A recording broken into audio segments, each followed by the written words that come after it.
YCP నేత అంబటి రాంబాబు మాట్లాడుతున్నారు. Live చూద్దాం.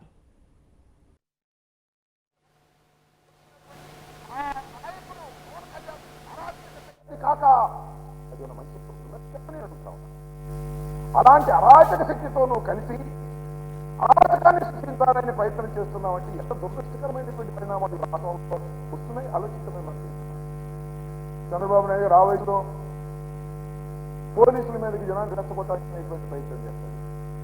తరమండి పోలీసులు అంటాడు, కొట్టండి పోలీసులను అంటాడు. ఏమిటి దౌర్భాగ్యం, ఏమిటి అరాచకం, ఎందుకు ఈ ఫ్రస్ట్రేషన్?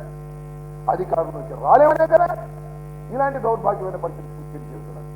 వాళ్ళ అబ్బాయి ఉన్నాడు, దత్తపుత్రుడు కాకుండా వాళ్ళ సొంత పుత్రుడు. ఎర్ర బుక్ అంట, నాకు అర్థం కదా. ఎర్ర బుక్కో ఎర్రి బుక్కో ఏ బుక్కో నాకు తెలియదు, కానీ ఎర్ర బుక్లో పేర్లు రాశా అంట.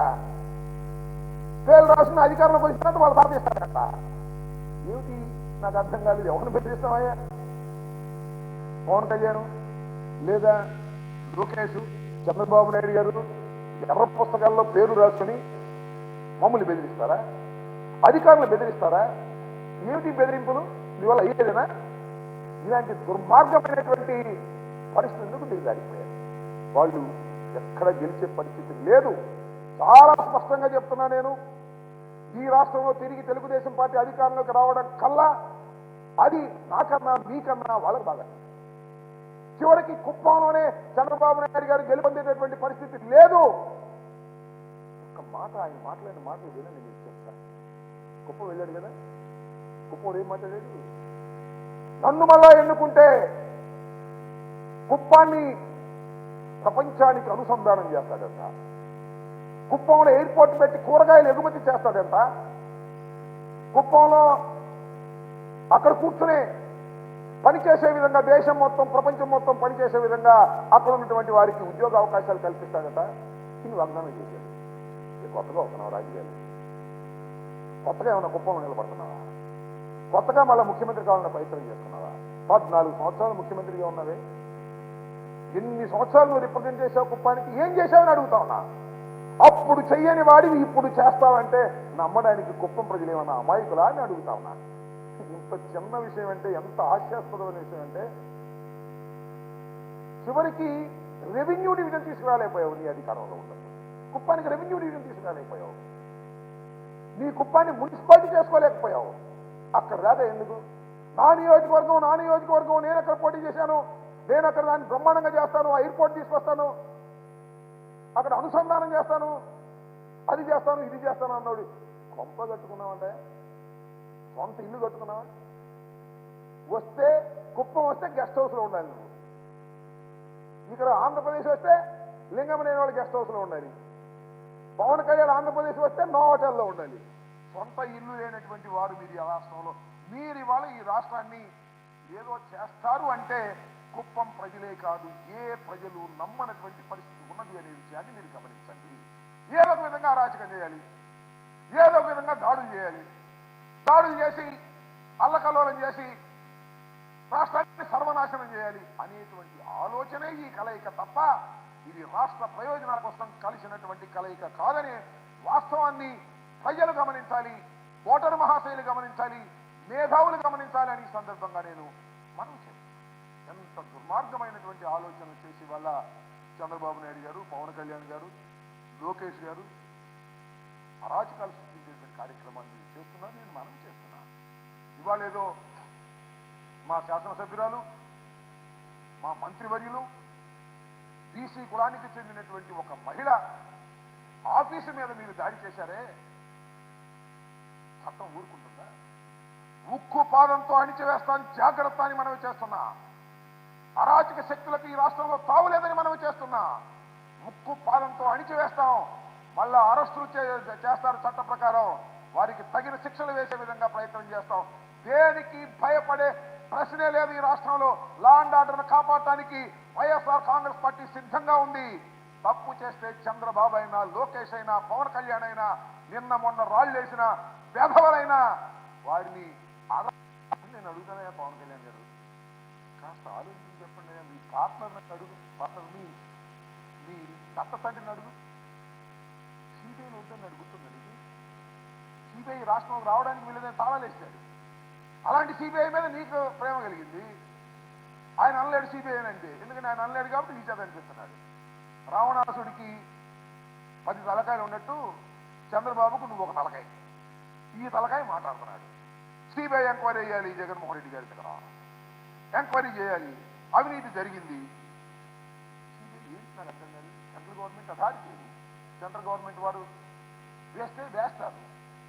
అదే చంద్రబాబు నాయుడు గారు సెంట్రల్ గవర్నమెంట్ పంపించినటువంటి సిబిఐ రాష్ట్ర సరిహద్దుల్లోకి రావడానికి వీలు లేదని గగ్గోలు పెట్టి తాళాలు వేసినటువంటి చంద్రబాబు నాయుడు గారి ప్రభుత్వం అప్పుడు ఉంటే ఆ పార్టీతో నువ్వు జత కట్టి ఇవాళ ఈ పిచ్చి మాటలు మాట్లాడే పరిస్థితికి ఎందుకు దిగజారిపోయావో ఒకసారి ఆలోచించమని మనం. చంద్రబాబు నాయుడు గారి ప్రభుత్వం అధికారంలో ఉన్నప్పుడు నువ్వు అపోజిషన్లో ఉన్నట్టుగా నటించావు కదా. చివరిలో ఏ రోజైనా ఒక లెటర్ రాసావంటే ఇంత అవినీతి జరుగుతుందని మైకులో చెప్పడం తప్ప. చంద్రబాబు నాయుడు గారు అవినీతి చేశాడని చెప్పావు, లోకేష్ బాబు అవినీతి చేశాడని చెప్పావు, మంత్రివర్గ సభ్యులు అవినీతి చేశాడని కేకలేశావు. ఆ రోజు కూడా విమర్శించావు, మర్చిపోయావు నువ్వు కలిసిన తర్వాత. ఆ రోజున ఎప్పుడైనా కేంద్ర ప్రభుత్వానికి లెటర్ రాశావా? రాయవు. ఎందుకంటే ప్యాకేజ్ ఇస్తాం. ఆయన ప్యాకేజ్ ఇస్తాడు, నువ్వు మాట్లాడతావు.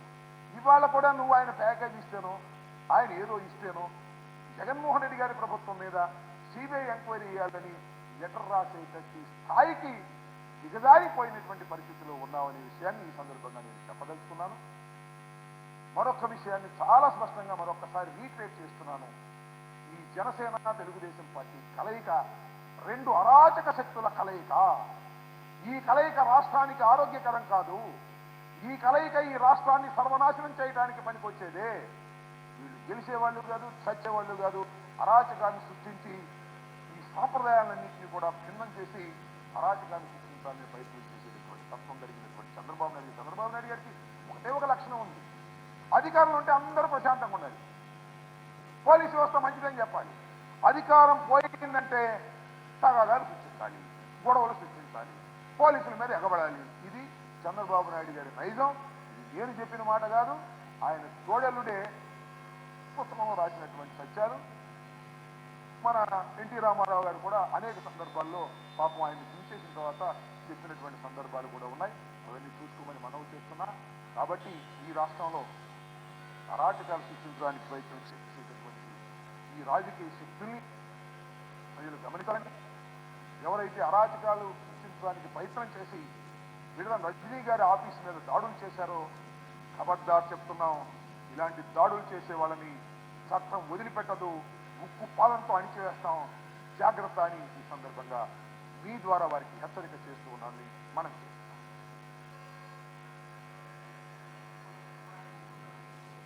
మొన్న కూడా బ్రహ్మనాయుడు గారి మీద దాడి చేసినటువంటి సంఘటన మీరు చూశారు. ఎక్కడైనా దాడి చేయటమే, దాడి చేసి అరాజకాన్ని సృష్టించాలి అనేటువంటి ఆలోచనతో వాళ్ళ మైండ్ సెట్ ఉంటుంది. నేను మీకు చెప్తున్నా కదా, నేను ఖమ్మం బంధువుల మ్యారేజ్కి వెళ్తే అక్కడ నా మీదకి వచ్చారు పనికి మనలు. అందరూ ఒకే సామాజిక వర్గం చెప్తాను. ఇలా నేను ఆ రోజున చెప్పా, ఒక ఉగ్రవాద సంస్థలాగా మారుతుంది. ఎందుకంటే ఆ ఉగ్రవాద సంస్థ ఏమనుకునే వాళ్ళు చాలా మంది పూర్వం తుపాకీ గొట్టం ద్వారా రాజ్యాంగం రావాలనుకునేవాళ్ళు. వీళ్ళు కూడా రాళ్లు వేయడం ద్వారానో, ఫ్లెక్సీలు చించడం ద్వారానో, లేదు దబాయించడం ద్వారానో, లేదా ఎవరినైనా కొట్టడం ద్వారానో అధికారం సాధించాలని అనుకుంటున్నారా? అది మీకు పొరపాటు అని ఈ సందర్భంగా నేను మనవి చేస్తున్నాను. ఇలాంటి అరాచక శక్తుల్ని ప్రజాస్వామ్యంలో రాష్ట్ర ప్రజలే కాదు, దేశ ప్రజలు కూడా సహించలేనటువంటి వాస్తవాలను గమనించాలని కూడా ఈ సందర్భంగా మీ ద్వారా రాష్ట్ర ప్రజానీకానికి చెప్పదలుచుకున్నాను. గుంటూరులో జరిగినటువంటి సంఘటన ఏదైతే విడుదల రజనీ గారి ఆఫీసు మీద దాడి చేయడానికి ప్రయత్నం చేశారో ఆ ప్రయత్నాన్ని అన్ని రాజకీయ పక్షాలు, ఆ 2 మినహా అన్ని రాజకీయ పక్షాలు ఖండించవలసినటువంటి అవసరం ఉంది. ఖండించకపోతే ఈ అరాచకాన్ని ప్రోత్సహించిన వారు అవుతారనే విషయాన్ని కూడా దయచేసి మీరు గుర్తుపెట్టుకోమని ఈ సందర్భంగా నేను చెప్పదలుచుకున్నాను.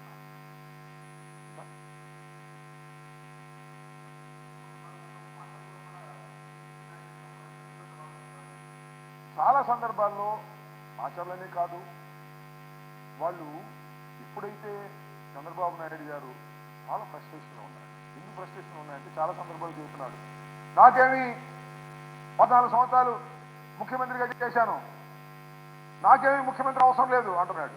నిజమే నమ్ముతున్నారా? శాసనసభ ఏం చెప్పి వెళ్ళాడు? ఏం చెప్పి ఏడ్చాడు? నేను మళ్ళా వస్తే శాసనసభకి ముఖ్యమంత్రిగానే వస్తానన్నాడు. ఏం నాకు అర్థం కాదా? ఎంత ఆశ, ఎంత పదవి వ్యామోహం. మళ్ళీ ముఖ్యమంత్రిగా అయితేనే ఆ శాసనసభకు వస్తాడంట. మరి శాసనసభకు వచ్చే 175 మంది ముఖ్యమంత్రులు అవుతారా? ప్రజాస్వామ్యంలో ప్రతిపక్ష పాత్ర ప్రతిపక్ష పోషించాలి, అధికారంలో ఉన్నవారు అధికార పక్ష పాత్రను పోషించాలి ప్రజాస్వామ్యంలో. అలా కాదు, ఆయన ముఖ్యమంత్రి అయితేనే శాసనసభకు వస్తా, లేకపోతే రాడు. ఇప్పుడు ముఖ్యమంత్రి కోసం కసరత్తు చేస్తున్నాడు, మంత్రాలు చదువుతున్నాడు, రుబ్బుతున్నాడు. అయినా అయ్యే పరిస్థితి లేదు. సరే పరిస్థితి లేక రాళ్ళు వేసే కార్యక్రమం, గడ్డలు వేసే కార్యక్రమం, రెచ్చగొట్టే కార్యక్రమం. పవన్ కళ్యాణ్ కలుపుకున్నాం, పవన్ కళ్యాణ్ కలుపుకుంటే మాకు పవన్ కళ్యాణ్ ఒక అరాచక శక్తి, మా 2 అరాచక శక్తులు కలిసి ఈ రాష్ట్రంలో వైఎస్ఆర్ కాంగ్రెస్ పార్టీ వాళ్ళ మీద దాడులు చేద్దాం అనుకుంటే నేను చూసుకుంటున్నాను. చట్టం మా చేతిలో, ప్రభుత్వం మా చేతిలో ఉంది, హోమ్ డిపార్ట్మెంట్ మా చేతిలో ఉంది. చట్ట ప్రకారం అలాంటి వారిని అణిచివేస్తామని